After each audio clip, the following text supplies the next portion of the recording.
faut-il casser ou continuer? Faut-il casser ou continuer? J'aime le dire, mon maître mot dans la vie, c'est si quelque chose ne marche pas, à moins que Dieu dise le contraire. Sinon, priez. Quand ça ne marche toujours pas, arrêtez. Ne vous mariez jamais par compassion, ne vous mariez jamais par pitié. La peur du qu'en dira-t-on a fait que plusieurs personnes passent à côté de leur bénédiction ou à côté de leur élection. Amen. Hein? Amen. Hein? Moi, j'ai dit à quelqu'un un jour, j'ai dit tout en étant prophète, j'ai cassé les fiançailles 4 fois. Je n'en suis pas fier, mais je n'en ai pas honte. Parce que si je n'avais pas cassé ces fiançailles-là, je ne sais pas où j'en serais aujourd'hui. Aujourd'hui, je dors tranquillement sur mes lauriers avec une femme que j'aime, qui m'aime, parce que quelque part, il y a une complicité qui est née, et cette complicité n'est née pas le premier jour. Amen. Hein? Alors, est-ce qu'il faut casser ou est-ce qu'il faut continuer? Je vais reprendre certains points de la dernière fois, parce qu'il avait tellement plu qu'il n'y avait pas beaucoup de gens. Alors, en amour, les crises peuvent exister, mais les crises ne doivent pas exister. Je nuance. En amour, les crises peuvent exister, mais les crises ne doivent pas nécessairement exister. Amen. Il est possible de connaître une relation amoureuse sans crise. J'ai corrigé cela depuis que un pasteur m'a appelé une fois de Houston pour me dire, prophète, j'ai suivi tes enseignements, j'aimerais que tu dises aux jeunes gens, il est possible aussi de faire des années de mariage sans jamais se disputer. Ça, c'est possible. Mais entre parenthèses, parce qu'avec des gens qui ont connu des blessures intérieures, et à Kinshasa, c'est rempli de gens qui sont des ministres des affaires des blessures intérieures. Amen. Alors, il y a plusieurs crises qui peuvent amener deux personnes qui s'aiment à se séparer. Nous allons voir quelques situations de crise qui peuvent amener deux personnes à se séparer. Je répéterai certaines choses de la dernière fois et ensuite je vais continuer. Amos 3, verset 3. Amos 3, verset 3. La Bible dit, deux hommes marchent-ils ensemble sans en être convenus? Deux hommes marchent-ils ensemble sans en être convenus? Bien-aimé, le mariage est un contrat. Et chez nous les chrétiens, c'est un contrat qui ne peut être dissous que par deux événements. Soit la mort ou le retour de Christ. Nous n'encouragerons jamais le divorce, car nous ne nous marions pas pour divorcer. Amen. La vie, ce n'est pas une aventure. La vie ne se fait pas au brouillon. Une vie qui se fait au brouillon, c'est une vie qui s'arrête très vite. Donc nous avons besoin d'être sérieux dans ce que nous faisons. La vie, ce n'est pas une partie de poker, ni une partie de cartes. La vie, c'est la chose la plus précieuse que Dieu nous ait accordée sur terre. Si nous ne vivons pas, nous ne pouvons pas croire en Christ et espérer en la vie éternelle. Amen. Le commencement de la vie éternelle, c'est d'abord la vie sur terre. Est-ce qu'on m'a donné un amen bien? Alors, il est important de savoir avancer. Colossiens 3, verset 13. Colossiens 3, verset 13. La Bible dit, supportez-vous les uns les autres, et si l'un a un sujet de se plaindre de l'autre, pardonnez-vous réciproquement. De même que Christ vous a pardonné, pardonnez-vous aussi. Qui croit qu'en amour on peut tout pardonner? Lève la main.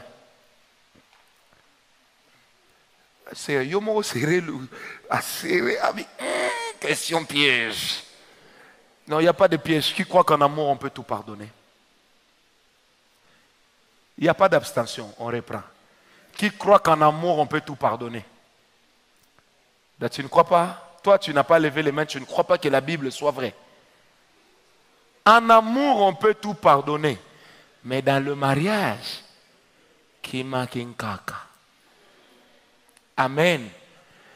Un jour, ma femme me dit, tu as pris cette fille-là, on l'a chassée du mariage parce qu'on l'a surpris avec un homme. Vraiment, les hommes aussi, hein. Si par exemple, toi, j'ai dit ça, ça peut pas m'arriver. Même Dieu sait. Même Dieu, il sait. Il me dit, mais qu'est-ce qui va se passer? J'ai dit, je ne te dis pas ce qui va se passer. Mais vu que ça ne m'arrivera pas, Dieu sait que ça ne peut pas m'arriver. Amen. Soit je vais commencer à maigrir, et puis je meurs. Ou alors, Kimaki, Nkaka. Ça veut dire, oh Jésus, pardonne. Toi, tu ne peux pas pardonner, toi. Tu es un macho. Il a même dit lui-même, Amen. C'est grave. Amen. Première chose qui peut amener deux personnes qui s'aiment à se séparer, première chose, c'est ne pas partager les mêmes convictions spirituelles. Je commence par la fin, je remonte. Ne pas partager les mêmes convictions spirituelles. Bien-aimé, qu'on ne se trompe pas, la conviction spirituelle joue un rôle très important, même dans l'équilibre d'une relation. Vous savez, parmi les choses que les gens négligent le plus et qui sont en train de ruiner aujourd'hui même les mariés, c'est le fait de ne pas avoir le même pasteur dans le couple. Je suis en train de réécrire les syllabus des enseignements pour les couples et il y a un chapitre que j'ai appelé « Le couple, l'Église et leur pasteur ». Quand dans un couple vous avez deux pasteurs, ça veut dire que vous aurez deux avis spirituels qui sont capables à un moment de s'affronter pour vous séparer. Amen. C'est mieux d'avoir le même pasteur, si on le peut. Ne vous mariez pas avec une fille pour que demain elle continue à aller dans son église et vous à aller dans votre église. C'est des questions qu'il faut régler avant. Deuxième chose avec les convictions spirituelles, ne vous mariez pas avec une personne qui n'a pas les mêmes convictions religieuses que vous. Ça veut dire, là où vous croyez que Jésus-Christ est Seigneur, vous allez épouser une personne qui va croire que c'est un monsieur qui est Jésus ou un vieux monsieur qui est le Saint-Esprit. À un certain moment, ça va coincer. Est-ce qu'on me comprend? Je disais, est-ce qu'on me comprend? Aujourd'hui, je suis en train d'arbitrer un problème dans un couple en Suisse. La femme est catholique romaine et le mari est pentecôtiste, il parle en langue. Et il m'a dit à chaque fois qu'il parle en langue, la femme met la musique de Luambo pour déranger l'homme. Parce que ça l'embête d'entendre les parler en langue. Il m'a dit, mais je crois que ma femme a des démons. J'ai dit, avant les démons, il y a d'abord le fait que chez eux, on ne leur enseigne pas ça. Donc c'est quelque chose qu'elle ne peut pas supporter. La conviction spirituelle est très importante. Quand vous allez aimer une personne avec laquelle vous ne partagez pas les mêmes enseignements de base, à un certain moment, ça finit par coincer. Vous qui avez l'habitude d'aller aimer les filles sur Facebook, c'est pas mauvais. Mais est-ce que Facebook, c'est son pasteur? Il y a des gens que tu aimes, mais avant de dire « je t'aime, je vais t'épouser », apprends aussi à approcher son pasteur pour savoir il ou elle est comment. Amen. Parce que nous connaissons les secrets de plusieurs de nos fidèles. Et la conviction spirituelle est très importante. Je me rappelle à l'époque, nous étions à l'église de la Borne. Un frère est allé épouser une sœur, entre guillemets, c'était une païenne. Et à chaque fois qu'il parlait en langue et qu'il priait, lorsqu'il s'agenouillait, la femme venait lui donner un cabet. Un jour, le frère était tellement fâché qu'il a dit à Dieu, Seigneur, pardonne-moi pour ce que je vais faire. Donc, une offrande d'avance. Il a pris la femme, il l'a donné des rappels. Vous connaissez les rappels? C'était un scandale. Comment le frère a-t-il fait ça? Comment une femme va-t-elle supporter tes moments de prière lorsqu'elle ne partage pas les mêmes convictions que toi? Un jour, je suivais la télévision, une femme d'un évangéliste est passée pour dire « mon mari est occultiste ». Je rencontre cette femme 2 ans plus tard. Je lui dis « mais comment tu peux dire ça de ton mari ?» Elle me dit « j'étais seulement fâché ». Alors je lui avais dit « Ebe Bakaka ». J'ai dit « oui, Ebe Bakaka, mais dans l'entretemps, tu as ruiné le ministère de ton mari. » Est-ce que quelqu'un me comprend? C'est important d'avoir les mêmes convictions spirituelles. Parce que la spiritualité, c'est la clé de voûte. La spiritualité, c'est ce qui permet au couple de connaître un équilibre. Quand l'enfant est malade, si papa et maman prient, moi je crois qu'il y a une guérison qui peut venir. Mais si papa cherche à prier, maman cherche les médicaments.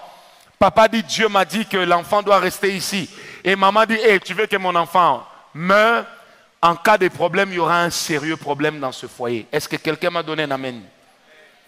Deuxième chose qui peut amener Les gens qui s'aiment, les fiancés, à se séparer, c'est lorsque l'un des conjoints a un très mauvais cœur. Dis avec moi mauvais cœur. Et dis avec moi mauvais cœur. Aujourd'hui, le christianisme ou la chrétienté, c'est comme si ça ne change plus le cœur des hommes. Ça les amène à parler en langue, à se convertir, mais ça oublie de changer les cœurs. Bien-aimés, ne faites jamais subir à la personne que vous aimez votre mauvais cœur. Il n'y a que Dieu qui a dit viens à moi tel que tu es. L'homme ne t'a pas dit viens à moi tel que tu es parce qu'il n'est pas mort à la croix pour toi. Et la sœur ne t'a pas dit viens à moi tel que tu es. Parce elle aussi, elle n'est pas morte à la croix pour toi. Le maître mot du mariage s'échange, apprend, ensuite il vient m'aimer. Parce que dans les fiançailles, on apprend à se connaître, mais on n'apprend pas à se connaître en venant comme des tonneaux vides. On vient avec une certaine base. Est-ce que quelqu'un est avec moi? Bien-aimé, la Bible dit ceci, Proverbe 4, verset 23. Garde ton cœur plus que toute autre chose. C'est de lui que sont les issues de la vie. J'étais en 5e année des humanités. J'étais déjà un très bon frère. Il y avait une sœur qui me faisait la cour. Elle était convaincue que je pouvais l'épouser. J'étais très jeune. Alors je lui ai posé la question. J'ai dit, admettons qu'un jour, tu apprennes qu'une fille me drague. Elle me répond calmement, elle dit, Francis, nous deux, on va te perdre. J'ai dit, hein? Elle me dit, nous deux là avec elle, on va te perdre. Comme ça, c'est qu'elle cherche là, on va tous aller commencer à pleurer ça dans la tombe. Frère, heureusement que la boîte de vitesse des mariages, de l'amour n'a que 2 vitesses. Arrière et départ. Quand j'ai entendu ça, arrière, je me suis dit, on ne sait jamais.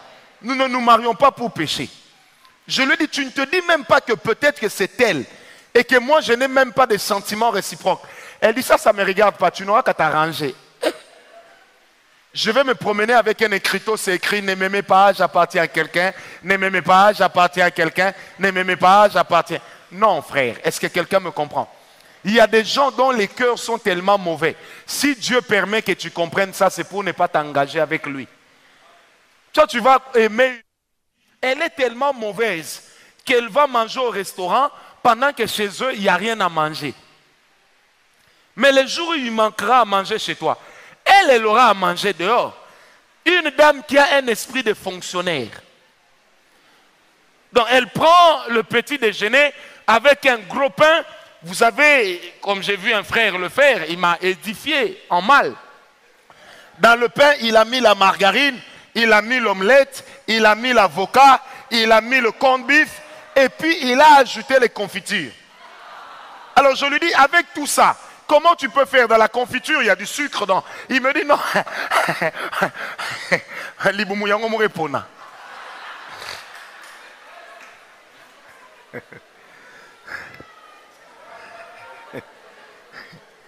Mais quand il rentre à la maison, qu'est-ce que vous avez préparé? Rien. Ah, les enfants, prions. Dieu pensera à nous. Un gars qui est comme ça, sœur, c'est parce que plus personne ne veut de toi ou comment. Il a déjà un mauvais cœur. Est-ce que quelqu'un me comprend?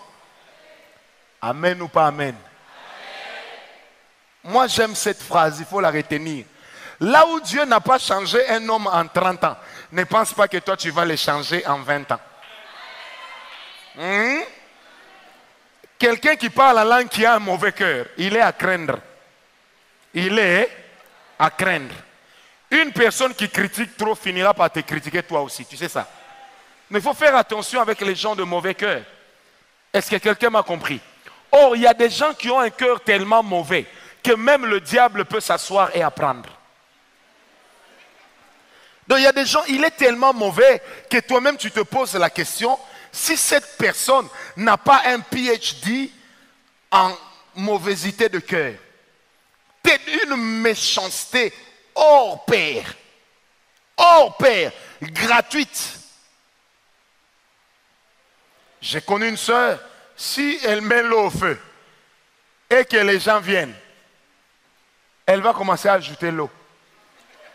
L'eau du foufou là, ça deviendra l'eau pour aller se laver avec. Pourvu qu'elle ne partage pas. Est-ce que quelqu'un me comprend?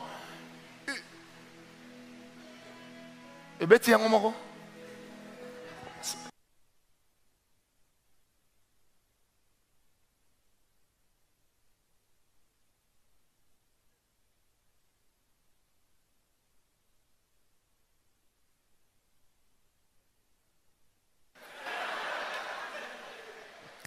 c'est pourquoi, vous savez, les hommes, c'est pas bon quand ils sont clairs.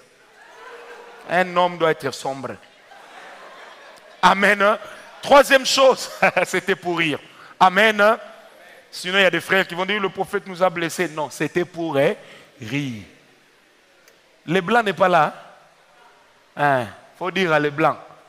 C'était pour rire. Vous aussi, si vous n'êtes pas né clair, laissez. Troisième chose. Troisième chose, vous savez, nous autres, nous sommes nés clairs, mais l'humilité.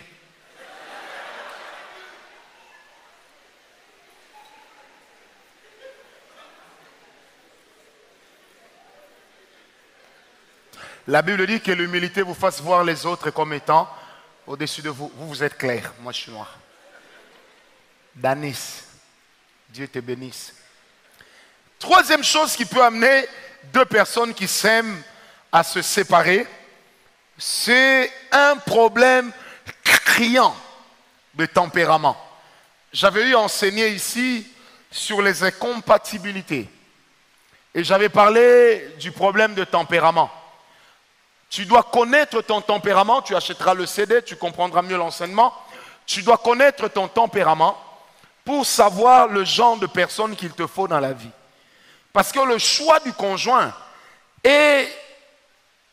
donne lieu à plusieurs analyses.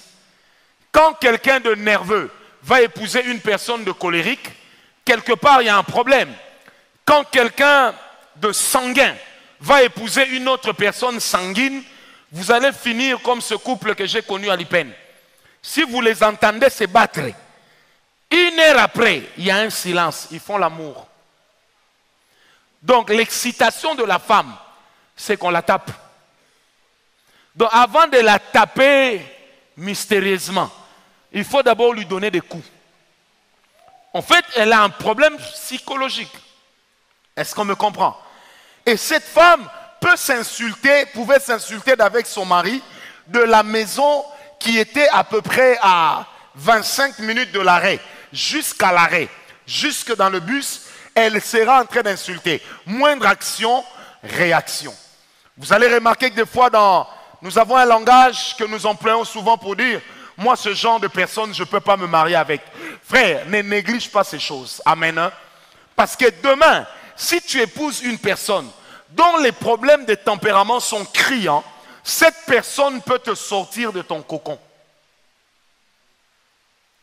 Tu as toujours dit, moi je ne peux pas taper une femme. Ça, moi j'ai déjà vu. Viens un peu. Sandrino, elle est célibataire, sans engagement. Viens. Frère, vous avez vu, non? Hein? Moi je connais une sœur. Elle est tellement brutale que tu lui cries dessus dans les fiançailles, elle vient comme ça. Tape-moi, tape-moi, tape-moi, tape-moi. Frère, ça ne marche pas avec tout le monde. Moi, j'avais prié Dieu, il ne faut pas me donner une femme comme ça. Sinon, je risque de t'exaucer. Je vais appliquer la Bible qui dit demander. Est-ce que quelqu'un m'a compris? Donc, je connaissais mon tempérament à l'époque. Moi, j'ai beaucoup changé, vous savez. Beaucoup. Beaucoup. J'étais très sanguin. Je réagissais à tout. Si j'apprends que tu m'as critiqué, je viens te chercher chez vous. Je vais te parler, tu blagues, je vais te faire taire. Et j'avais ce genre de tempérament. Et je disais toujours à Dieu, je me connais. Donne-moi une femme qui est calme. Ma femme que j'ai, elle est merveilleuse. Elle ne parle pas, même quand il y a un problème, elle te regarde. Mais le regard là, frère, c'est comme si ça te tirait dessus. Ting, ting, ting. Au point que quand on a un problème, moi-même, je dis, mais qu'est-ce qu'il y a? Non, il n'y a rien. Les matins, qu'est-ce qu'il y a? Nous sommes d'abord frères et sœurs. Dis même à ton frère ce qu'il y a. Comment tu peux me faire perdre la paix comme ça? Est-ce que quelqu'un me comprend? Mais tu vas épouser une femme, moindre action, réaction. Moi, j'ai eu un ami, sa femme le réveillait. S'ils avaient un problème, la femme le réveille avec des giflets. Ta! Réveille-toi, on va parler. Tu dors, tu ronfles, réveille-toi. Lui-même me dit, prof, j'étais déjà réveillé, mais avant d'ouvrir les yeux, je disais déjà à Dieu, pardonne-moi, car je sais ce que je vais faire. Est-ce que quelqu'un m'a compris? Amen ou pas amen? Alors le problème des tempéraments, c'est un problème que plusieurs ont l'habitude de négliger. Mais ne négligez pas parce que ça va beaucoup contribuer, ça va beaucoup jouer sur la qualité de votre vie de couple. C'est pourquoi ne vous connaissez pas, ne faites pas connaissance en janvier pour vous marier en mars. C'est pas bien. Vous ne pouvez pas faire 3 mois de stage pour 40 ans de vie commune. Ce n'est pas prudent. Apprenez à vous connaître. Apprenez à vous fréquenter. Apprenez, si Dieu le permet, à voir comment vous gérez les crises qui se présentent à vous. Amen. N'amène pas seulement la fille à vous rencontrer au restaurant. Viens aussi la voir chez elle. Comment elle se comporte? Viens voir le frère chez lui. Comment il se comporte? Peut-être que tu es en train d'épouser le plus grand de tous les Django. Attention frère, à l'église tout le monde est frère, tout le monde est... Remarquez même à l'église on est en train de prier. Oh, oh Seigneur Jésus, et voyez les sœurs là quand elles prient, elles ferment les yeux, elles pleurent. Vous pensez qu'elles voient Dieu, elles ne voient personne. Elles voient, tu sais comment tu peux vérifier ça?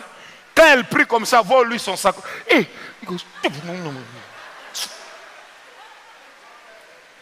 nous sommes allés une fois, il y a 15 ans, nous sommes allés prier à Manguengue avec des amis. Un monsieur est monté à la prière avec un petit garçon qui avait la sorcellerie. Et puis, une histoire vraie. Ils sont en train de prier, nous on écoute. Le bas, le sang de Jésus. L'enfant dit le sang de Jésus. Dis, descends sur moi. L'enfant c'était. Frère, la gifle que l'enfant l'avait reçue. Rababababata! Chantarabababababara.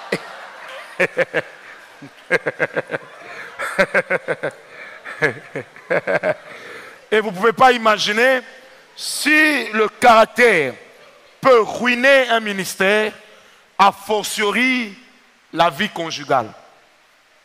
Moi, je connais des gens dans cette ville qui ont l'onction, qui ont la grâce.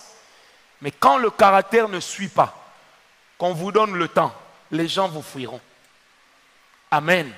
Parce que le caractère maintient les gens à côté de vous. Si l'onction et le message vont les attirer, le caractère et le comportement vous rendra fréquentable à vie. On n'est pas un homme de Dieu parce qu'on est difficile. Quelqu'un m'a dit tous les prophètes sont difficiles. Je lui ai posé la question, c'est écrit où? Non, un homme de Dieu doit être très difficile. Il doit avoir du caractère. Avoir du caractère, c'est différent de ne pas rire. Quelqu'un qui ne rit pas a un problème avec lui-même. Parce qu'il est stressé. Alors, les gens ont l'habitude dans le langage commun de dire « Ah, c'est un homme très sérieux ». Très sérieux ne veut pas dire qu'on est quelqu'un qui ne rit pas, qu'on est quelqu'un qui ne s'amuse pas. Non. Parce que le cœur, le cerveau ont toujours besoin de respirer. Vous devez apprendre à rire. Ça permet de se dégager. Un jour, je suis allé voir un de mes vieux qui est pasteur.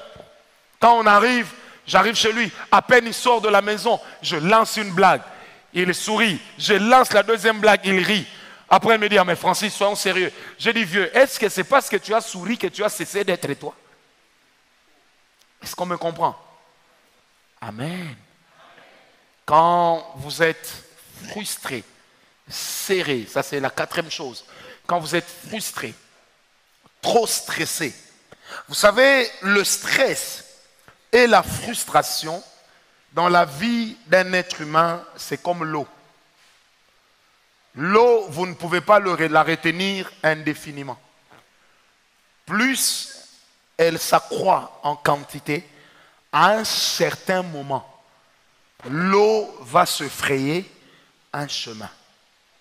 Même dans le rocher, l'eau est capable de se frayer un chemin. C'est pourquoi on dit ceci, l'eau, on ne l'arrête pas, mais on le détourne. Est-ce qu'on m'a compris? L'eau, on ne l'arrête pas, mais qu'est-ce qu'on fait? On la détourne. Alors, c'est comme le stress et la frustration. Lorsque ces deux choses sont mal gérées dans la vie de l'homme, c'est une bombe à retardement que vous êtes en train de garder. À un certain moment, il y aura un boum. Et ça sera trop tard. Une femme que vous stressez, médicalement, il est prouvé qu'elle peut devenir frigide. Un homme que vous stressez, il est prouvé que cet homme peut devenir méchant. Amen. Un foyer stressé est un foyer dont même les enfants auront un mauvais caractère. Très intelligent, mais un caractère sale. Pourquoi? Parce que stressé.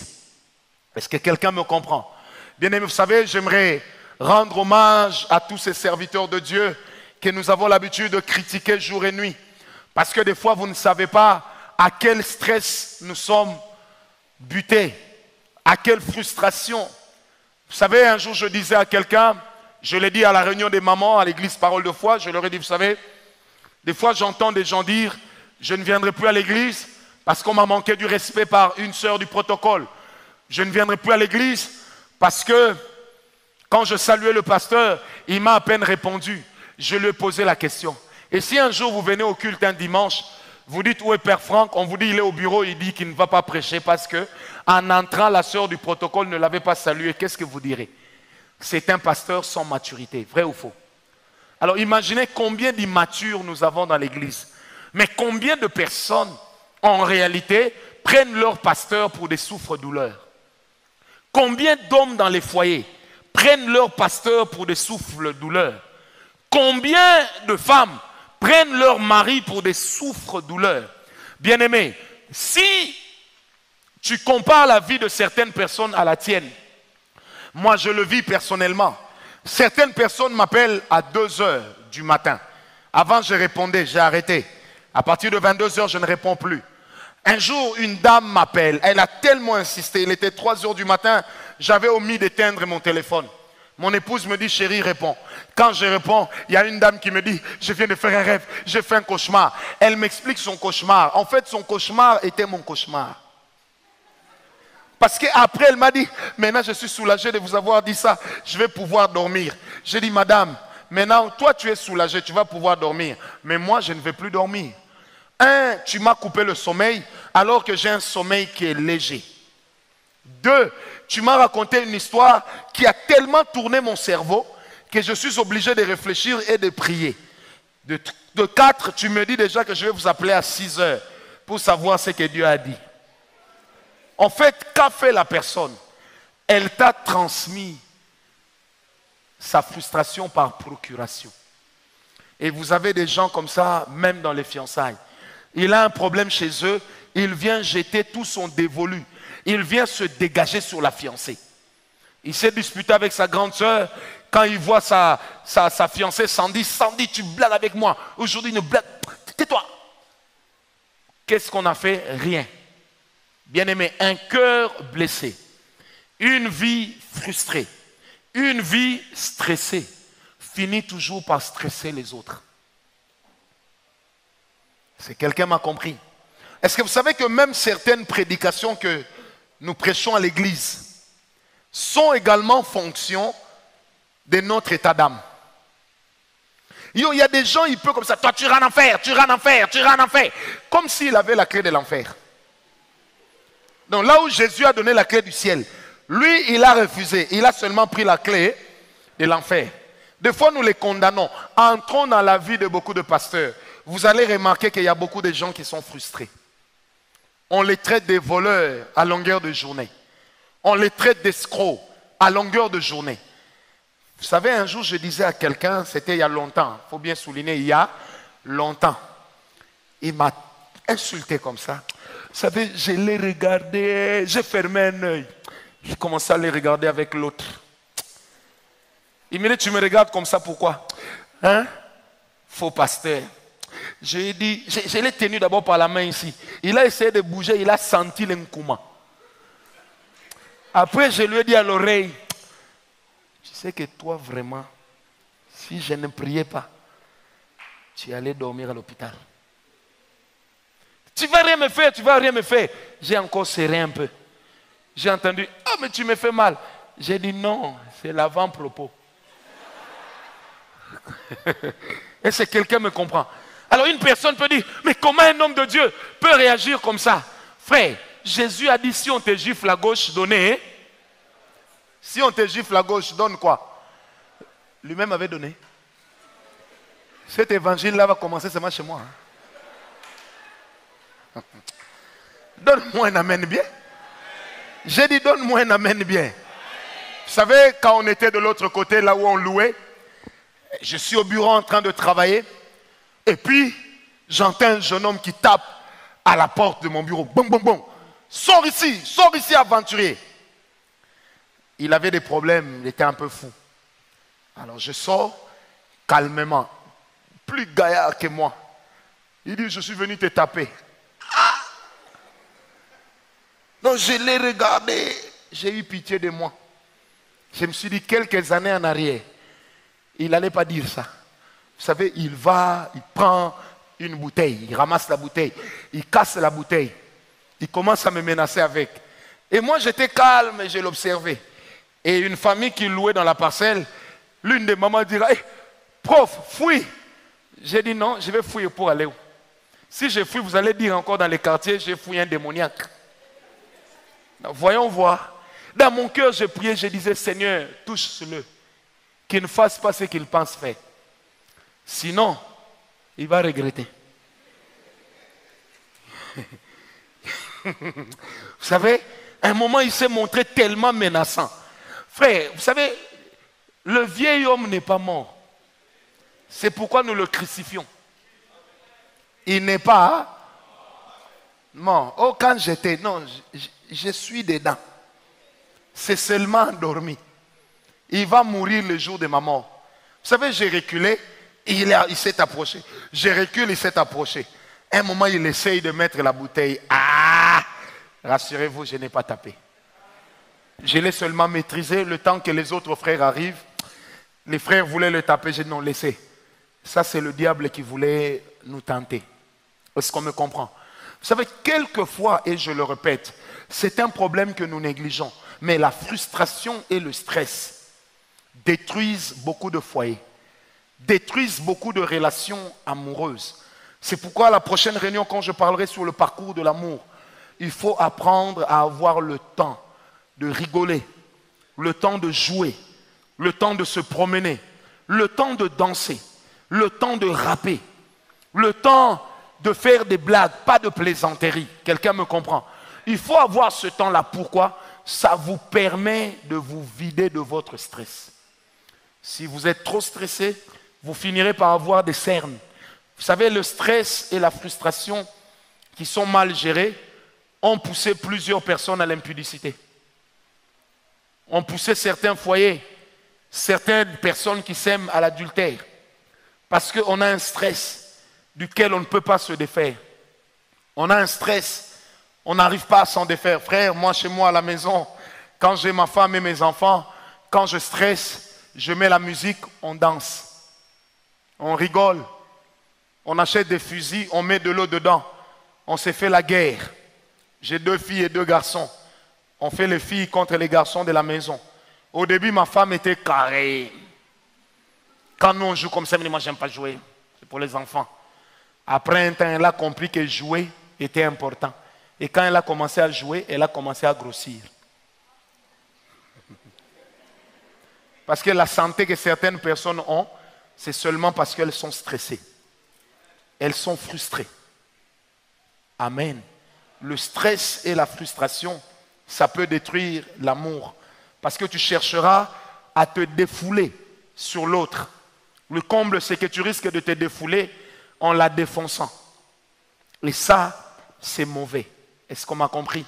C'est pourquoi la gestion du stress, il y a quelqu'un qui viendra nous en parler aux grands jeunes. C'est très important. Amen. Qui m'a donné un amen bien?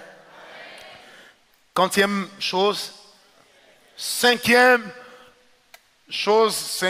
problème qui peut amener deux personnes à casser leur relation.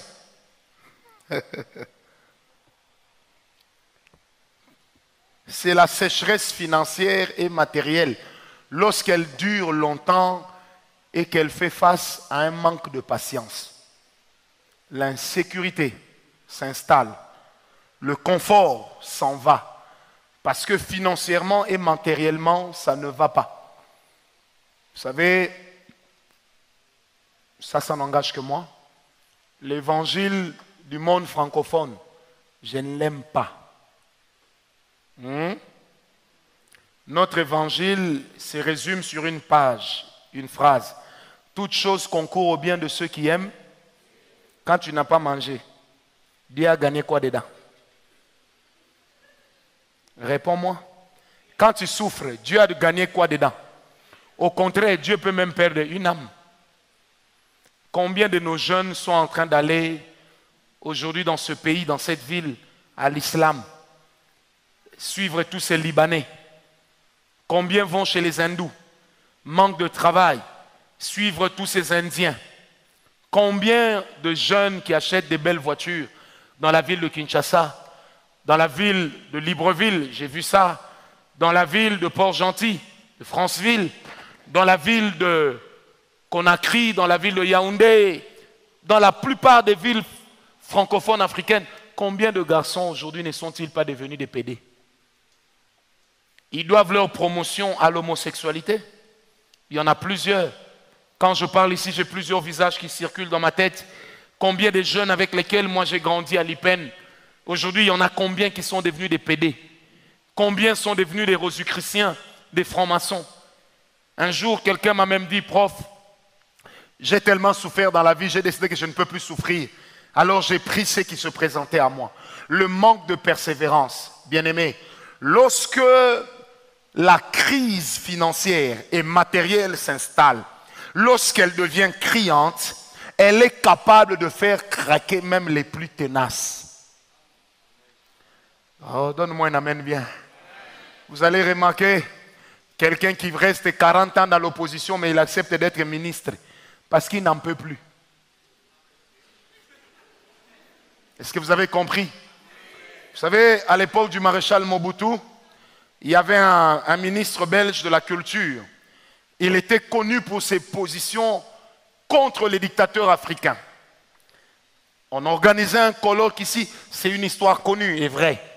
On organisait un colloque culturel à Kinshasa, c'était dans un hôtel huppé de la ville.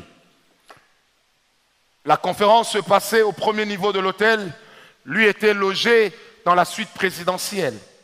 Qu'est-ce qui va arriver? Il est venu, on l'a invité avec sa femme. Les services de renseignement savaient que le monsieur était fauché et que le fisc menaçait même d'arracher sa maison parce qu'il avait beaucoup de dettes. Le premier jour, il est descendu à la pause, il est monté, s'est reposé. Le deuxième jour, quand il descend, on entre dans sa chambre. J'en parle parce que c'est une histoire connue. On pose sur son lit une mallette diplomatique avec des pierres, des diamants. Beaucoup de francs belges, quelques millions. On pose ça sur son lit. Quand il vient, il ouvre la mallette, il voit tout ça. Il s'énerve. Tiens, ces gars croient qu'il peut me corrompre. Il va voir, je vais rendre ça. On va faire un scandale devant la presse. Sa femme lui dit, chérie, et notre maison d'Anvers, on va perdre ça seulement comme ça. Hein? La femme, vous savez, ne minimisez jamais la force d'une femme. La femme peut te faire changer d'avis. Ce n'est pas pour rien que Jésus ne s'est pas marié. Moi, je suis convaincu. Vous savez, j'ai dit ici une fois, hein, maman Véro, qui était le père d'Adam dans le jardin d'Éden? Répondez-moi, qui était le père d'Adam? Qui était la mère d'Adam? Maintenant, quand Adam a vu Ève et qu'il a dit, c'est pourquoi l'homme quittera son père et sa mère, il parlait de qui? Et comme il est prophète, il était prophète, qui a séparé Adam et Dieu? Adam a quitté qui? Pour qui? L'homme quittera qui? Et s'attachera à qui? C'est comme ça que quand Jésus est venu, il n'a même pas voulu beaucoup parler de mariage. Quand on lui a posé la question, il dit c'est à cause de la dureté de vos cœurs. C'est l'unique fois où il a parlé du mariage. Lui-même s'est refusé. Parce que si, viens un peu sœur Ketty, je sais que les blancs est là, mais toi viens un peu. S'il me regarde, les chauves comme ça, c'est la fiancée de quelqu'un. Amen. Vous savez, admettons que elle, moi Jésus, et puis je la prends pour fiancée. On a des projets. Maintenant, elle apprend déjà que moi-même, je suis issu d'une conception immaculée.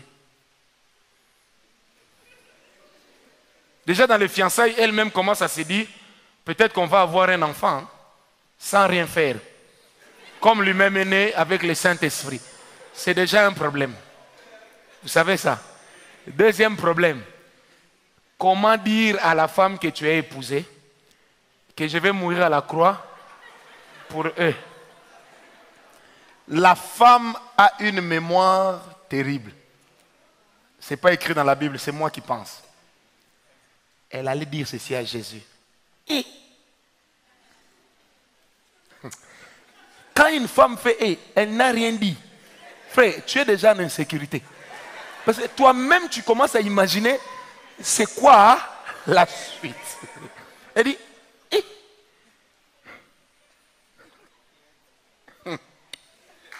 Tu as dit quoi? Pierre, Jésus lui dit, je vais mourir à la croix. Il dit, tu ne mourras pas. Nous avons laissé femme et enfant pour te suivre. Toi, tu dis que tu vas mourir, moi, je te défendrai. Il a vu l'armée, mais il a sorti son épée pour quelqu'un qui lui donnait juste un peu d'offrande. Maintenant, la femme à qui on donne tout, comment elle allait réfléchir? Jésus, vraiment. Comme Singa. Toi, tu vas mourir pour les Danis et pour les autres. D'ailleurs, tu te rappelles, déjà le jour où on a répandu le parfum sur tes pieds, Danis, là que tu appelles ton fidèle, qu'est-ce qu'elle a fait? Il a même demandé qu'on vende ça pour qu'elle lui touche sa commission. Est-ce qu'il a même pensé à nous et les enfants?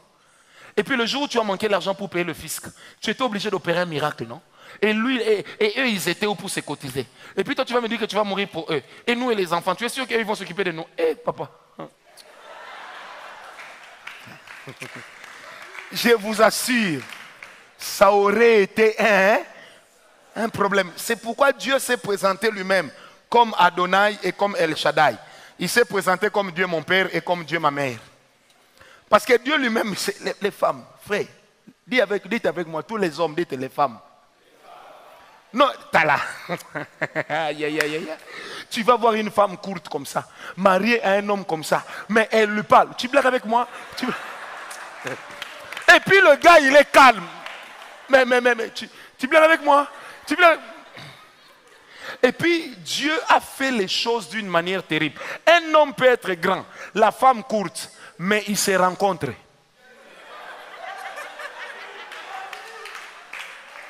Et quand ils se rencontrent, même les pieds se touchent. Acclamez Dieu!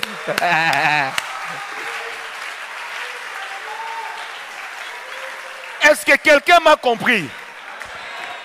C'est pourquoi le mariage, it's not about size. Ce n'est pas une affaire de taille. Oh non, elle est trop courte. Laisse. Elle peut être courte, mais elle fait de longues choses.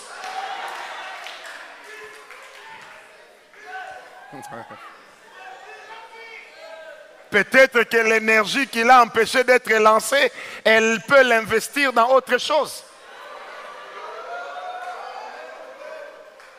L'autre là, elle est comme ça, elle est trop grande. Et si elle te fait la bise ici, elle dit, mon Congo. Mais elle peut te faire bisous, bisous, bisous, bisous, bisous, bisous. Aïe, aïe, aïe.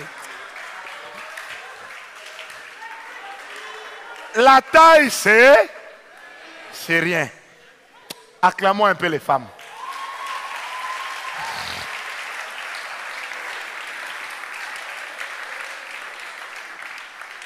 J'ai raconté ici un jour comment un général qui faisait peur à ses hommes, la femme l'a fait danser le kwassa devant les gardes.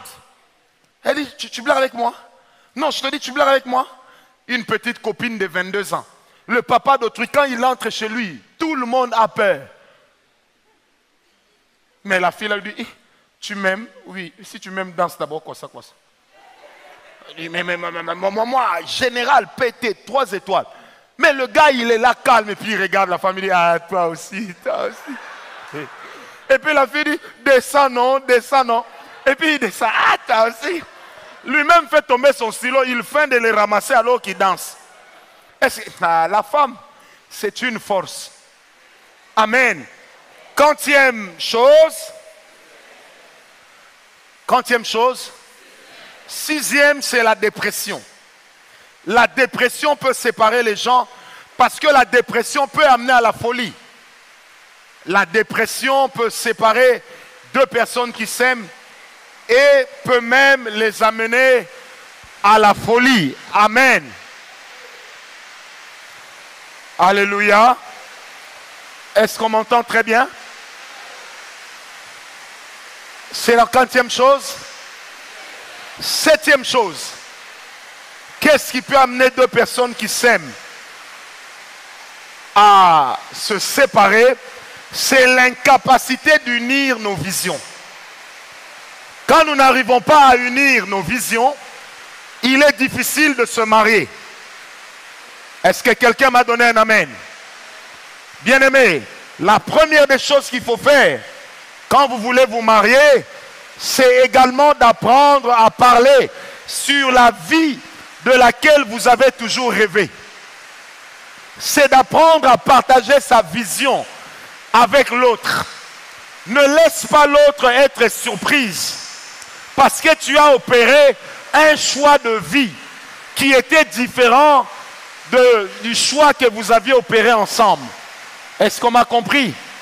Il y a plusieurs personnes dans la vie, il prie, il va aimer la sœur lui dit oui, tout se passe bien, et un jour il dit à la sœur, Dieu m'a appelé au ministère. Nous dirons alléluia, mais tout se prépare. Prenez l'habitude de préparer l'autre. Amen. Unir nos visions autour d'un même idéal, ça donnera de l'équilibre à votre amour. Et ça donnera de l'équilibre dans votre foyer de demain. Amen. On ne peut pas avoir dans un couple équilibré une femme qui est du PPRD et un homme qui est du MLC. À moins de décider de ne jamais parler politique à la maison. Sinon, ça va vous séparer. Est-ce qu'on m'a compris? L'incapacité à unir nos visions autour d'une seule vision peut devenir sujet à problème. Amen. 40e problème. 8e problème, ce sont les maladies et le dysfonctionnement sexuel. Les maladies sexuelles, les MST et le dysfonctionnement de l'organe sexuel. Moi, organe sexuel. Toi, tu n'as pas dit pourquoi. C'est un péché. Amen. Alléluia. Frère, si tu sais que tu ne fonctionnes pas, avant de te marier, il faut dire à la sœur, moi, je ne fonctionne pas. Elle a le droit de choisir si elle veut continuer avec toi ou pas. Est-ce que les sœurs sont d'accord avec moi? Amen. Mais même si elle te dit qu'elle va continuer, c'est qu'elle n'a pas encore pesé la réalité. À moins que tu te fasses soigner. Mais elle t'accepte bien, acceptez-la comme ça. Elle est dangereuse. Est-ce qu'on me comprend? Il y a des femmes qui sont frigides, elles le savent. Elles savent qu'elles ont un problème avec le fonctionnement de leur organe sexuel. Mais qu'est-ce qu'elles font? Elles se taisent. Elles laissent l'autre être surpris le jour du mariage. Frère, sœur, on va te chasser. Est-ce que quelqu'un m'a compris? Les maladies sexuelles se soignent. Là où la médecine s'arrête, l'onction agit. Même si c'est une maladie qui est venue par un démon, si on chasse le démon, la maladie partira et la personne sera guérie. Car le Dieu que nous servons, il est le Dieu de la guérison. Et il n'a pas de frontières quant aux maladies. Amen. Un jour, je suis dans mon bureau, un grand monsieur entre. Il me dit, prof, j'ai un problème. J'ai dit, lequel? Quand il arrive devant moi, il baisse son pantalon. Il avait 35 ans. Il avait une histoire d'un enfant de 2 ans.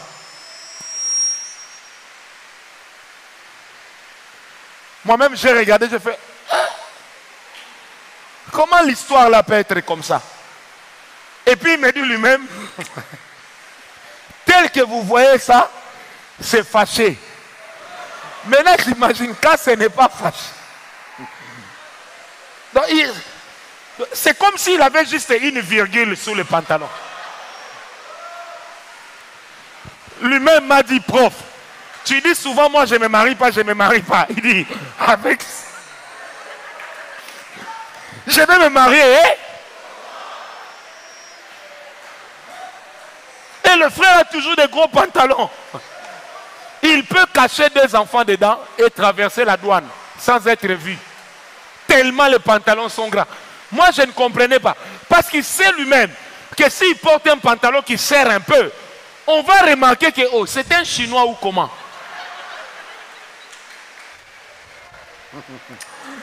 Est-ce que quelqu'un m'a compris? Donc le frère est entré, il me dit, avec ça vraiment, quelle femme peut m'accepter? Dernièrement, je suis allé chez un ami, il a son garçon de 20 ans. Sa femme m'a appelé à côté, elle dit, prophète, on a un problème. J'ai dit, lequel? Il dit, notre enfant que tu vois, son histoire ne grandit pas. J'ai dit, appelez l'enfant. On a appelé l'enfant. J'ai prié sur l'histoire. Je suis revenu 2 mois après. L'histoire a grandi. Et lui-même ne réalisait pas encore les miracles. Hein? Je lui ai dit, petit, quand tu seras marié, tu me diras merci. Est-ce que quelqu'un m'a compris? Il y a également des femmes qui ont connu des excisions. Mais dites cela, demandez la prière. Parce que derrière un dysfonctionnement sexuel peut se cacher le divorce de demain. Donne-moi un amen bien toi aussi. Quelle femme va vouloir épouser quelqu'un qui a 40 ans? Là-bas, il a 2 ans. Qui est intercesseuse dans leur église? Lève la main. Qui est intercesseuse? Bon, on a une intercession. Où sont les intercesseuses? Levez bien la main, j'aimerais vous voir. Levez-vous un peu, j'aimerais vous voir, levez-vous. Intercesseuse, levez-vous. Lélo, il faut te lever. Lève-toi, je t'ai vu. Mais comment? Vous avez fui l'intercession. Où sont les femmes intercesseuses? Levez la main. Levez-vous, ma soeur, lève-toi un peu. J'ai une question à vous poser. Quand on vous amène les démons, vous les chassez, ils partent, non? Des fois, on vous amène des aveugles, vous imposez les mains, non? Et puis, ils sont guéris. Mais si lui, il vient avec l'histoire comme ça, tu vas lui imposer les mains? Tu vas lui imposer les mains? Tu vas prier. Dans quel état d'âme tu vas prier? Hein? Hein? Tu vas prier de loin.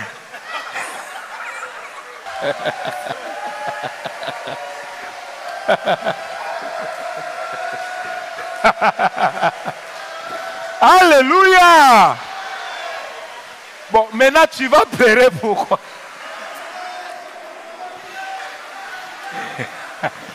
La vie et la mort sont au pouvoir, mais la vie du couple est au pouvoir de là-bas. Elle va pleurer pourquoi? Parce qu'elle va se dire, il a un chômage. Pourtant, si je lui pose la question, pourquoi tu veux te marier? Elle va me dire, c'est pour prier. Donne-moi un amen bien. Vous savez, non, je garde cette histoire. Mais si vous insistez, je vais vous la raconter. Vous savez, on priait dans une église. Il y avait un papa, à chaque fois que le pasteur prêchait, il disait, mais frère, tu te maries pas, pourquoi? Nous disons qu'à le frère, rien.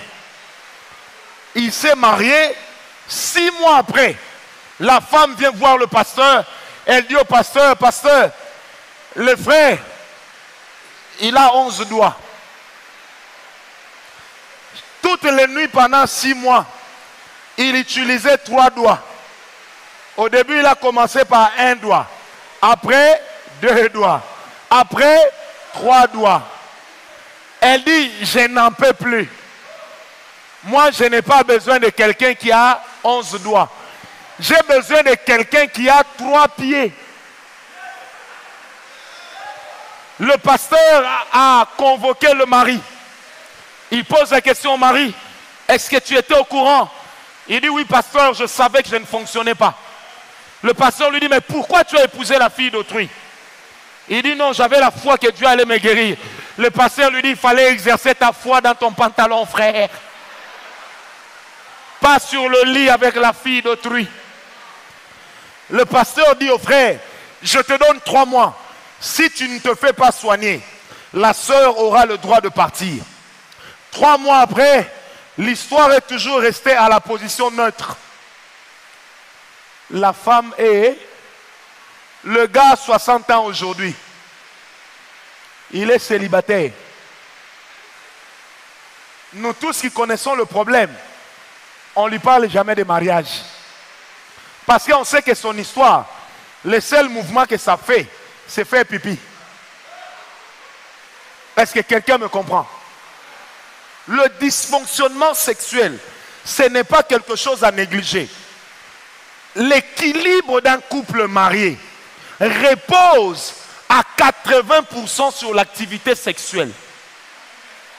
Je dis bien combien, hein? Ça veut dire, si tu donnes l'argent, tu es gentil, tu parles bien, mais tu n'assures pas là-bas, oh, il y aura 2 cas. Ou elle va partir, ou le petit qui vend les cartes au coin, il faut l'interdire de venir chez toi. Est-ce que quelqu'un m'a donné un amen? Quelqu'un m'a donné un amen. Vous savez, il y a beaucoup de couples dans lesquels l'infidélité de la femme n'est pas due à un manque d'amour, ni à un coup de foudre, mais due à un problème sexuel. C'est pourquoi j'ouvre une parenthèse. Tu as 30 ans, et puis tu es là toujours. Moi, je ne peux pas épouser les garçons de mon âge. Je les trouve trop puérils. Je dois épouser un vieux. Un vieux. Quand toi, tu as envie de jouer un peu, lui,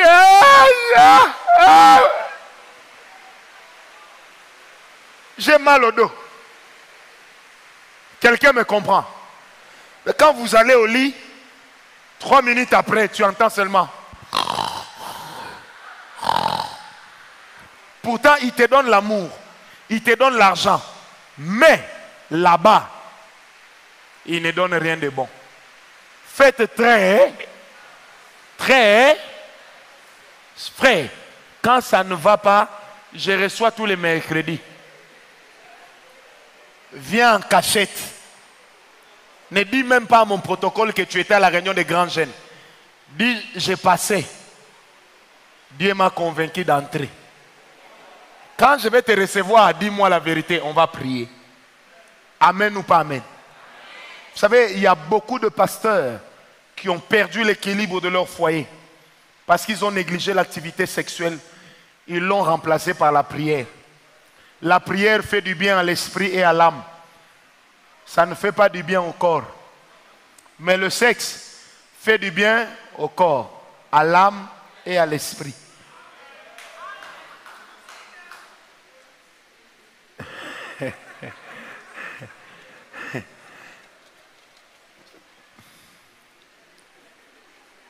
Georges, quand tu es marié, des fois avant des grands services, Tu laisses un peu. Toi-même, tu vas arriver. Dieu sera là. On va croire que tu sors d'une adoration où tu as vu Dieu. Tu n'as pas vu Dieu. Mais tu as été chez Dieu. Le sexe est sacré. Le sexe est bon. C'est pourquoi ne le pratiquez pas avant le mariage. Il deviendra un piège qui vous amènera en enfer. Mais pratiquez dans le mariage, Dieu lui-même s'assurera de votre bonheur. Et Dieu lui-même va faire que vos moments d'intimité soient comparables à des moments d'adoration. Quelqu'un m'a donné un amen bien. Si tu deviendras pasteur demain, même des missionnaires, ne néglige pas ta femme. Ne néglige pas. Hein?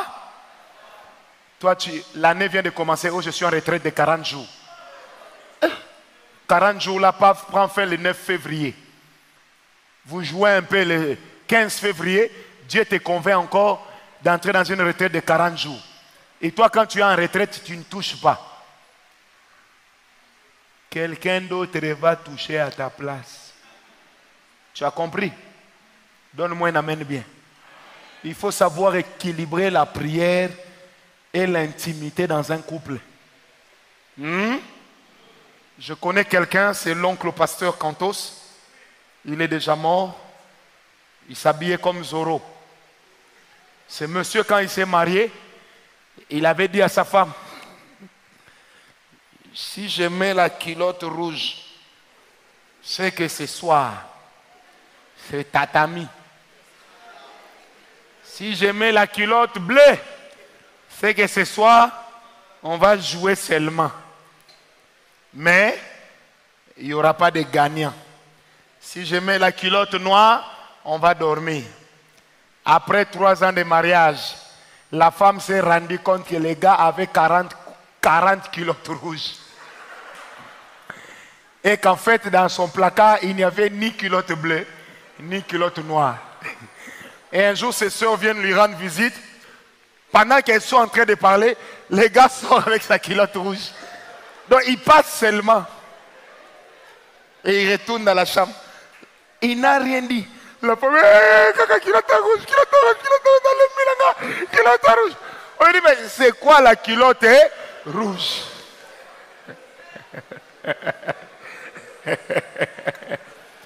Parce qu'il y a des gens qui sont des obsédés sexuels.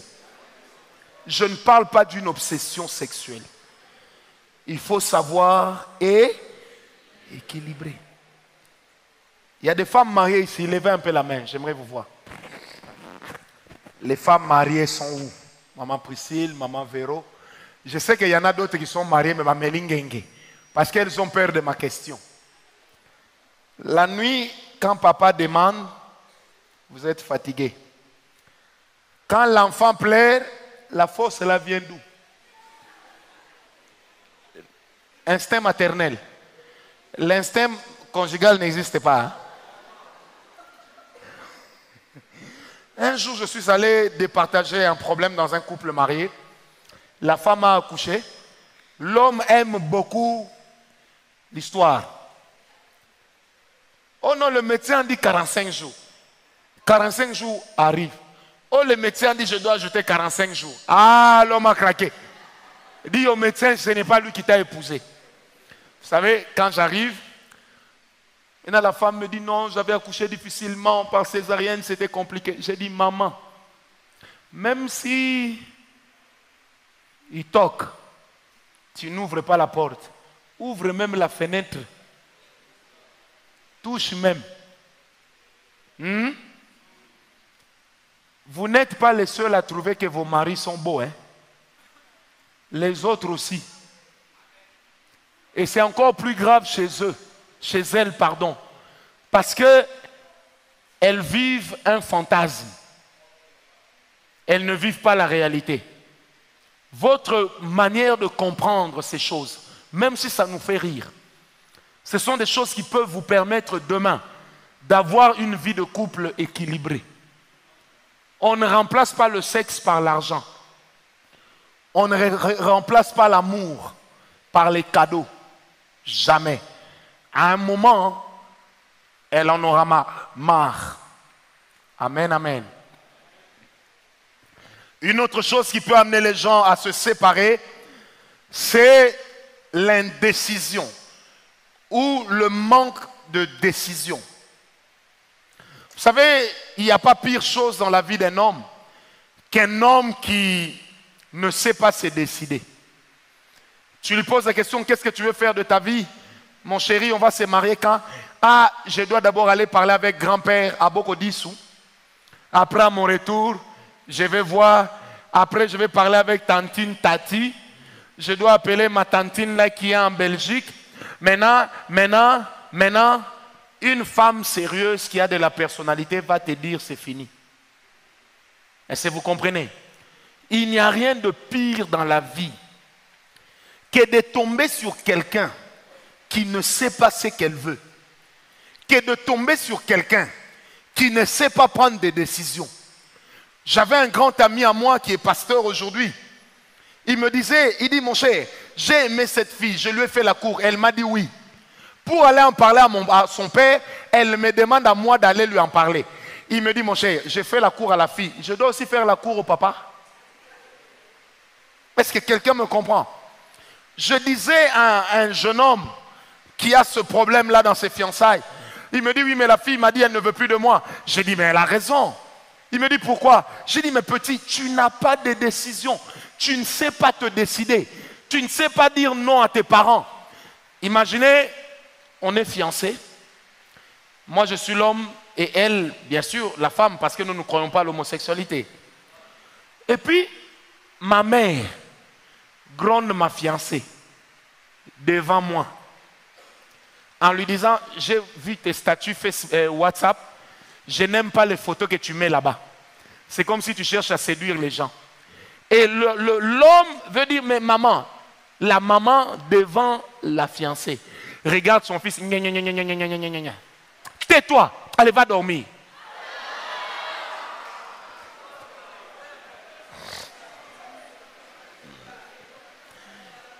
Une histoire. Donc, ils m'ont amené ça à la véranda. J'ai dit à la dame, attends un peu. J'ai pris le petit à côté, j'ai dit, petit.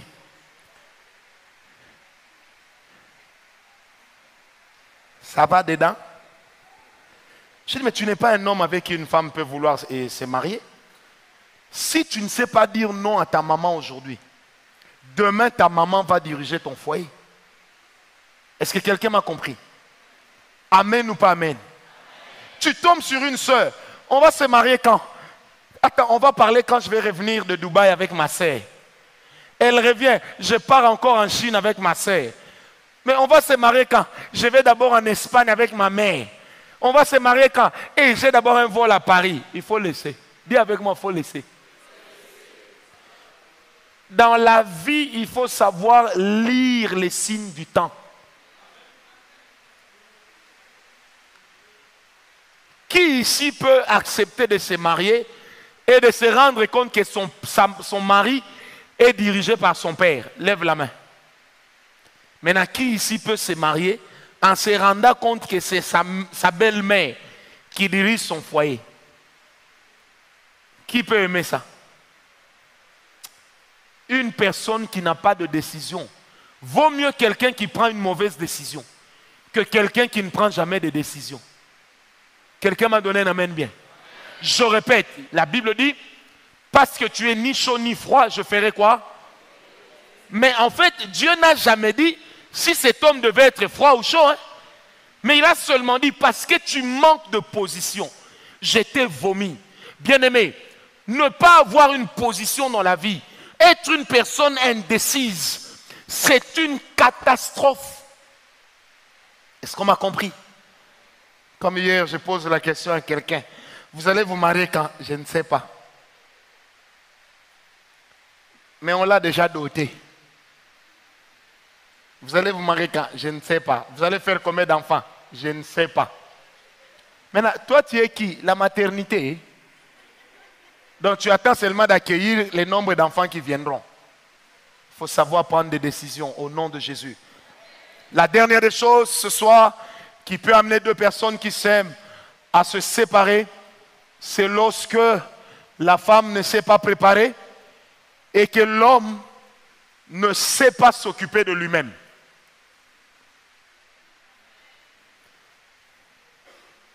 Est-ce qu'il y a des sœurs qui ne savent pas préparer ici? Lève ta main. Vous allez manger dans un couple, dans la maison d'un couple. Quand j'ai regardé la viande, j'ai vu que la sauce l'avait refoulée.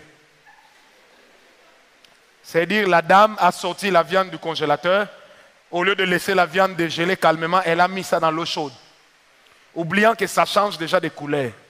Maintenant, après, elle a pris l'eau là, elle a mis du piment. Elle a mis de la tomate, elle a mis de l'eau.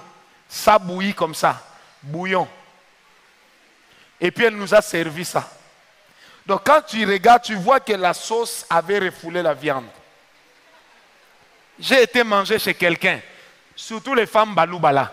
Oh, nous les balouba, on mange comme ça. Qui vous a dit que tout le monde est balouba? Elle va te servir un pondou avec les ndakala. Dans les pondous, il n'y a pas assez d'huile, il n'y a pas assez de sel. Et puis nous, on mange comme ça. Il ne faut pas que tu épouses ton mari pour le kassaïniser. C'est pourquoi une femme de Kisangani va te prendre ton mari si elle le croise en chemin. Moi, j'ai connu un homme, un papa. À chaque fois qu'il nous invitait à manger, quand on allait au restaurant, lui, il mangeait des choses telles que chikwang, légumes verts, poissons grillés, des choses qu'on mange à la maison. Le jour où il nous a invités chez lui, j'ai compris pourquoi les Romains s'empoignèrent. Elle nous a servi des cailles. Mais les cailles là, zeille en français c'est quoi? Avec les ailes. Caille avec zeille. Maintenant, quand n'aurait-il été si sus était les poissons? Un jour, on arrive chez eux à 6h45. Elle sert à son mari un poisson Thomson, chinchard, qui transpire. Avec un foufou qu'elle a chauffé dans les sachets. Elle amène et le foufou dans le sachet sur l'assiette. L'assiette sur le plateau. Frère, je suis allé vomir. Je n'ai pas supporté. Ma soeur, il faut dire à maman hein, qu'elle te laisse préparer. Dis à maman, hein? Il faut dire à...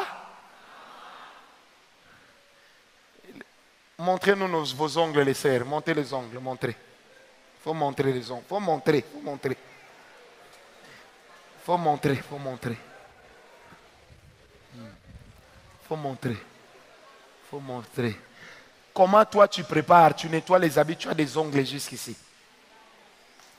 Et puis toi aussi tu vas l'épouser en disant, hey, elle a des ongles que j'aime. Hein. Frère, tu vas manger la nourriture de Maléwa. Parce qu'elle ne sait pas préparer. Est-ce que tu m'as compris? Un gars comme toi, tu aimes beaucoup manger. Maintenant, tu tombes sur une femme, elle te sert la salade avec du pain. Le lendemain, elle te sert le shawarma. Avec un peu de riz, comme une crête de coq. Frère, tu vas la chasser ou pas? Dis la vérité. Tu vas la chasser. Ah. J'espère que ce n'est pas toi. Hein? Dieu merci. Est-ce que quelqu'un m'a compris? J'ai béni le gouvernement congolais d'avoir coupé Internet. Tu es toujours là comme ça. Comment ça va? Un jour, j'ai écrit à une sœur. Sœur, à 2h du matin, tu es en ligne. Tu dors quand? Oh non, la journée, souvent, je n'ai rien à faire. J'ai dit, quand une femme te dit qu'elle n'a rien à faire, ça veut dire qu'elle ne sait rien faire. C'est comme un homme qui te dit qu'il s'ennuie. Ça veut dire qu'il n'aime pas lire. Il n'est pas cultivé. Un homme normal ne peut pas dire je m'ennuie. Un jour, un frère vient me voir et dit, ah, prof, je suis venu te voir, je m'ennuyais chez moi. J'ai dit, et ici c'est l'occupation. Hein? Est-ce que quelqu'un m'a donné un amen bien? Parce que moi, je ne m'ennuie pas dans la vie. Je ne peux pas m'ennuyer. Ce n'est pas normal. Un homme qui ne sait pas s'occuper de lui-même, mais c'est un problème. Être un gigolo, c'est un péché. Dieu a fait que la femme, même quand elle est plus riche que le mari, le 10 $ que l'homme ramène, c'est toujours meilleur que le 1 million de dollars qu'elle gagne. Pourquoi c'est comme ça? C'est Dieu lui-même qui a fait ça. C'est pourquoi Dieu a dit à la femme, tes désirs te pousseront vers lui et lui, il dominera sur toi. Comment toi, dans les fiançailles, on t'achète des unités, des chemises, des chaussettes et tout? Sœur, toi aussi tu achètes, tu lui payes l'université. Tu n'avais pas suivi la chanson là?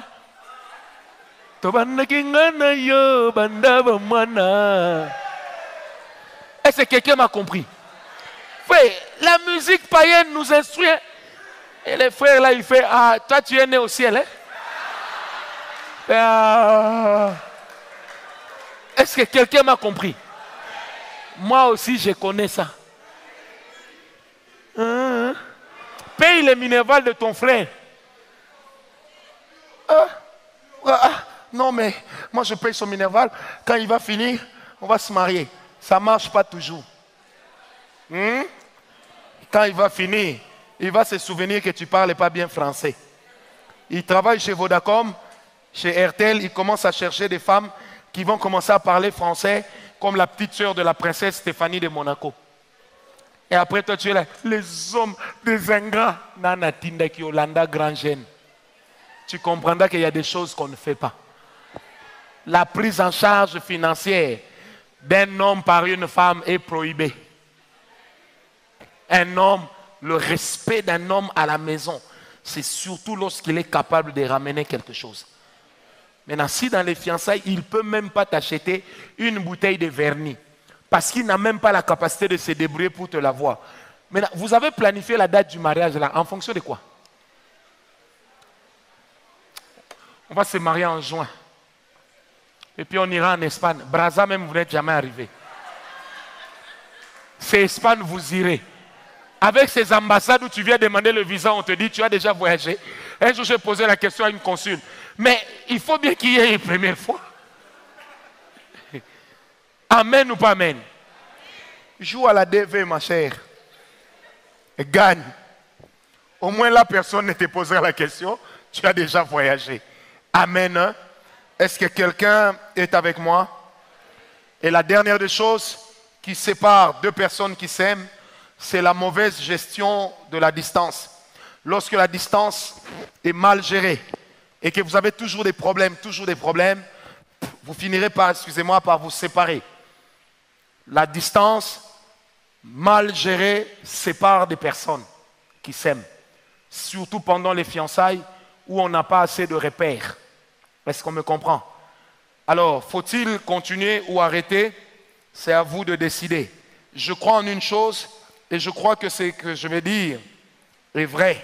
Amen. C'est quoi ces choses? J'aimerais le dire rapidement. Si tu veux continuer, malgré tout ça, il y a quelque chose qu'il faut faire. Premièrement, il faut qu'il y ait des efforts individuels et communs. Je répète, la première des choses à faire, malgré tout ça, c'est qu'il y ait des efforts ensemble, mais aussi individuels. Que chacun accepte de laguer les problèmes qui divisent, en commençant par lui-même, sans se donner a priori raison, mais que chacun accepte d'avoir tort. La deuxième des choses, je continue parce que l'heure est passée, c'est chercher la participation de Dieu dans la construction de ce qui demain sera un foyer. La Bible dit, si l'Éternel ne bâtit la maison, ceux qui la bâtissent travaillent en vain. Vous voulez vous marier demain, assurer un bel avenir à vos futurs enfants, commencez par bâtir avec Dieu dès le départ. Et bâtir avec Dieu, ça veut dire mener une vie de fiançailles pure, sans consommation de sexe. Le sexe ne fuira pas. Oh non, il m'a dit on peut se manger comme il va me marier. On va se marier de toute façon. On peut se manger. Tant qu'il ne t'a pas encore mis ça, ne te dis pas encore que tu es marié. Garde-toi pur. Si tu as déjà perdu ta virginité, ce n'est qu'un organe. Dieu ne te rendra pas la virginité, mais Dieu te rendra la même pureté. Est-ce qu'on me comprend? Arrête de vivre dans le péché. C'est la troisième des choses. La quatrième des choses à faire, c'est que quelquefois, pour continuer, il faut s'asseoir, parler et prendre de bonnes décisions. Asseyez-vous, parlez, prenez de bonnes décisions. La cinquième des choses, c'est que pour certains problèmes dans les fiançailles qui peuvent se séparer, si vous décidez de continuer, cherchez des témoins. Quelqu'un m'a donné un amen? Cherchez des personnes qui seront témoins, mais aussi des personnes qui seront des conseillers. Des personnes qui vont vous aider par leur apport dans la sagesse, dans leur intelligence, par leur expérience, pour vous aider à élaguer les problèmes de votre vie. Nul ne peut prétendre avoir ou détenir le monopole de la raison. On apprend à se connaître. Et des fois, les frottements qui nous arrivent dans la vie, Dieu les permet pour nous aider à nous améliorer. Amen. Autre chose, lorsque vous voulez sortir de certains problèmes qui peuvent diviser, il faut apprendre à demander pardon et accepter aussi d'être pardonné ou accepter de pardonner à l'autre. Ce qui nous tue souvent, c'est une dame. Elle s'appelle la raison. J'ai raison, c'est lui qui a tort. J'ai raison, c'est elle qui a tort. La force d'une relation amoureuse, ce n'est pas de se battre pour avoir raison, mais c'est de se battre pour continuer contre vents et marées, pour construire ensemble.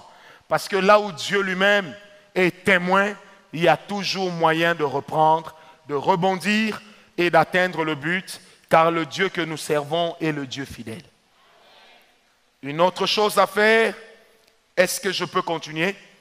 C'est de prendre également l'engagement de l'humilité. Prenez l'engagement de l'humilité.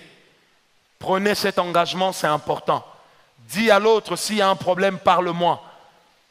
Ne fixe pas des barrières. Écoute, tu ne parles pas de ma mère comme ça. Même si ma mère agit mal, tu te tais. C'est ma mère après tout. Ça, c'est mauvais. Ah non, c'est ma grande sœur. Hein. Même si elle agit mal, elle a toujours tort, elle a toujours raison. C'est à toi d'aller demander pardon. Tu vas regretter ça demain. Est-ce que quelqu'un m'a donné un amen bien? Je répète, tu vas regretter ça demain. Prenez l'engagement de l'humilité. Ça va sauver votre amour. Moi et ma femme, nous vivons comme des amis. Nous vivons également quelquefois comme grands frères et petits frères. Mais nous vivons rarement comme un berger et sa brebis. C'est comme ça que peu importe le problème, elle peut me parler en face, elle sait que je ne vais pas me fâcher. Même si, en tant qu'homme, il y a un problème d'ego qui fera que je boude un peu, mais elle sait que ça ne prendra pas 24 heures. Je viendrai lui dire, tu as raison. Est-ce que quelqu'un me comprend? L'engagement de l'humilité est très important. L'orgueil ruine l'amour. L'orgueil ruine l'amour. Soyez humble dans la vie. Ça va vous aider. Tu acceptes les remarques des amis, mais tu n'acceptes jamais la remarque de ta fiancée. Tu es un macho, un dictateur, un tyran. Pour que tu acceptes les remarques qu'elle te fait, elle doit toujours passer par tes amis. Et si le jour où tu voudras d'elle sur le lit dans le mariage, elle te demande de passer par les mêmes amis, tu vas accepter? Tu diras qu'elle t'a humilié, n'est-ce pas? Apprenez à construire votre intimité en toute discrétion, tout en évoluant dans un esprit de complémentarité. Et la complémentarité, celui qui a tort accepte d'avoir tort. Celui qui a raison renonce à la raison pour que vous deux, vous puissiez répartir sur de nouvelles bases. Quelqu'un m'a donné un amen très bien. Une autre chose qui peut permettre à ce que vous sauviez votre amour, c'est la repentance. On t'a attrapé. Reconnais. Toi, on t'a attrapé, mais j'ai pensé à une histoire, mais je ne vous la raconte pas. Vous savez, non, c'est pas bien, je ne vous dis pas. Il y a des hommes qui sont des aventuriers.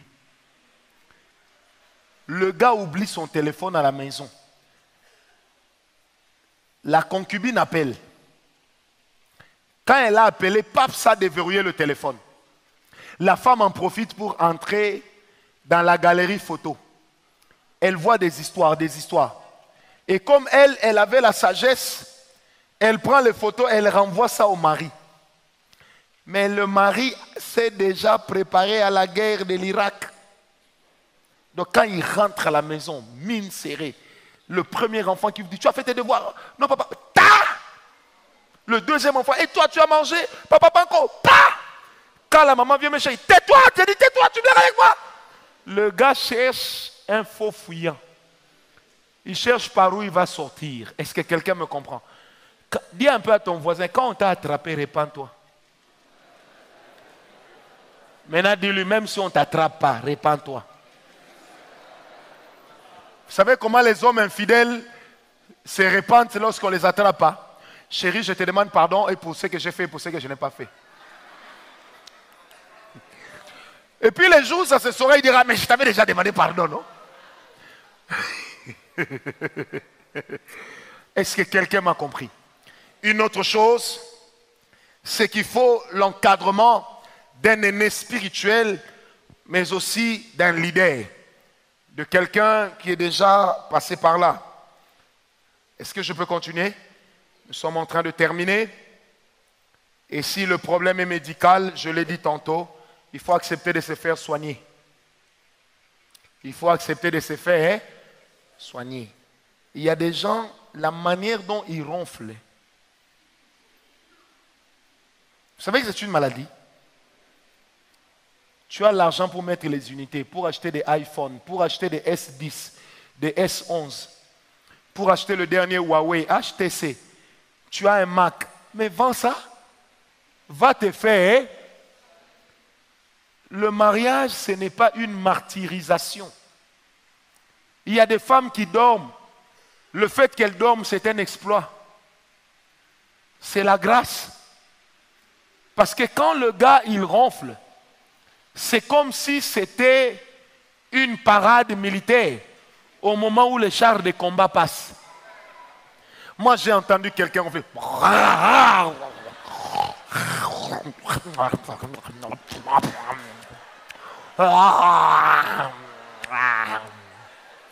Et puis quand la femme fait, lui fait.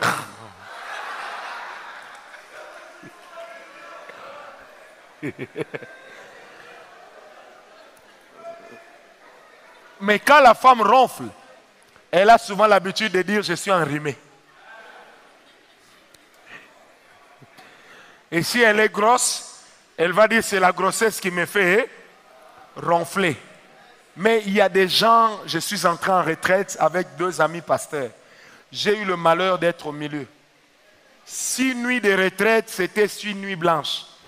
J'ai fait des veillées de prière alors que je ne m'attendais pas à ça. Donc quand le gars, l'autre jouait de la symphonie, et celui qui était à droite, donc il y en avait qui tenait le saxon, et le gars à droite, il avait la trompette. Quand lui fait rah, l'autre répond. Et que celui-là à gauche, il monte le volume. Et puis l'un des pasteurs avait un nez long comme Chirac. Donc le son sortait d'une manière nasale. Frère, je suis rentré à la maison, j'ai maigri. Pas parce que j'ai beaucoup prié, mais parce que mes nuits étaient des nuits blanches. Qui ronfle ici? Lève la main. Lélo, tu ronfles? Toi, tu as la tête de quelqu'un qui ronfle. Tu ronfles, hein? Vous ronflez en français. Tu ronfles? Non, je réfléchis. Et la dernière des choses.